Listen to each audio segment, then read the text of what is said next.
বিএনপির রাজনীতিতে কোনো ফ্যাসিবাদ, দখলদারিত্ব বা প্রতিহিংসা নেই।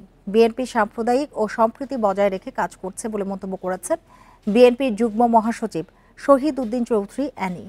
দুপুরে লক্ষ্মীপুরে এক অনুষ্ঠানে প্রধান অতিথির বক্তব্যে তিনি বলেন, স্বৈরাচার হাসিনার অত্যাচার নির্যাতন থেকে বাদ যায়নি কেউ। মুসলমান, হিন্দু, বৌদ্ধ, খ্রিস্টান সহ সব মানুষের শত্রুতে পরিণত হওয়ায় দেশ ছাড়তে বাধ্য হয়েছে ফ্যাসিস্ট হাসিনা ও তার দোসররা। এ সময় তিনি বলেন, বিএনপির নাম ভাঙিয়ে কেউ অপরাধ করলে তার স্থান দলে হবে না। সাম্প্রদায়িক সম্প্রীতি বজায় রেখে নতুন বাংলাদেশ গড়ায় বিএনপির অঙ্গীকার বলেও মন্তব্য করেন অ্যানি চৌধুরী। সকল সম্প্রদায়ের সঙ্গে তিনি একটা সুন্দর সম্পর্ক রেখে আজকে নতুন একটা বাংলাদেশ গড়ার জন্য এগিয়ে আসছেন।